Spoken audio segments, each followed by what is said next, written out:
دیکھیں ترمذی میں موجود ہے، حضور علیہ الصلوۃ والسلام نے فرمایا جب اللہ تعالیٰ نے زمین کو پیدا کیا تو زمین ہلنے لگی، اللہ نے پہاڑوں کو میخیں بنا کر قلعے بنا کر زمین میں لگا دیا تو زمین ٹھہر گئی۔ فرشتے فوراً عرض گزار ہوئے کہ مالک تیری سب سے طاقتور مخلوق یہ پہاڑ ہے؟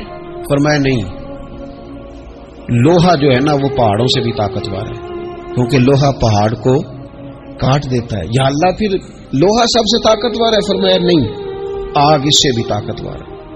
کیا آگ سب سے طاقتور ہے؟ تو فرمایا نہیں، پانی بھی ہے۔ کیا پانی طاقتور ہے؟ فرمایا ہوا بھی ہے، جو پانی کا رخ پھیر دیتی ہے۔ مسلمانوں خدا را اس سے بڑا ذوق نہیں ملے گا۔ میں طاقتور ہونے کا طریقہ بتا رہا ہوں۔ ہمارے ہاں لوگ سمجھتے ہیں کہ میں بولتا زیادہ ہوں اس لیے میں طاقتور ہوں، میرے پاس اسلحہ زیادہ اس لیے میں یہ دیکھو حضور نے بتایا طاقتور کون ہوتا ہے۔ یا رسول اللہ پتھر پہاڑ طاقتور ہے؟ تو فرمایا نہیں، ان پر تو لوہا ہے، لوہا طاقتور ہے، نہیں اس پر تو آگ ہے، آگ طاقتور ہے، نہیں اس پر تو پانی ہے، پانی طاقتور، اس پر تو ہوا ہے۔ تو حضور پھر مہربانی کریں بتائیں طاقتور کون ہے؟ تو یہ دیکھو نا، یہ یاد رکھو نا، یہ کائنات کے سب سے بڑے حکمت والے محبوب کی بات یاد رکھو نا۔ حضور فرمانے لگے سب سے زیادہ طاقتور وہ مومن ہے جو سیدھے ہاتھ سے صدقہ دیتا ہے اور دوسرے کو پتہ بھی نہیں لگنے دیتا۔ اس ہاتھ سے صدقہ دیا اور اس ہاتھ کو پتہ، جس میں یہ اخلاقی طاقت آ جائے نا کہ اللہ کے راستے میں دے کر پھر اسے چھپانا آ جائے، بڑا طاقتور آدمی۔ تو میں یہ سب سے بڑا طاقتور ہے جس نے اپنے رب سے راز نیاز شروع کر لیے، اللہ کے راستے میں دیتا ہے پھر کسی کو خبر ہو۔ یہ کون سی طاقت ہے؟ یہ روحانی طاقت ہے، یہ اخلاقی طاقت ہے، یہ کردار کی طاقت، یہ سوچوں کی طاقت ہے، یہ آپ کے مزاج کے بلند ہونے کی طاقت ہے۔ لیکن اگر مسجد میں ٹائلیں لگوا کر بھی ایک ٹائل پہ نام لکھوا لیا ہے، اگر کہیں تعاون کر کے بھی کہا میرا ذکر کرو، کوئی خدمت کر کے کہا میرا نام لو، پھر آپ کمزور ہیں، پھر آپ طاقتور نہیں ہیں، پھر آپ نے بزدلوں جیسا کام کیا، پھر آپ نے وہ رنگ اختیار کیا ہے جو شاید آپ کو ذہنی طور پر بڑی کوفت میں مبتلا کر دے۔ تو اعصابی طاقت، اعصابی قوت، آپ دیکھیں حضرت صدیق اکبر رضی اللہ تعالیٰ عنہ، حضور نے تربیت کی تھی نا، میں ذمہ داری سے کہتا ہوں کہ تعصب کی عینک نہ کسی نے پہنی ہو، ورنہ کائنات میں عشق کی داستان ختم ہو جاتی ہے جناب صدیق اکبر پر۔ جو پیار انہوں نے مدینے والے محبوب سے کیا ہے کوئی کر ہی نہیں سکتا۔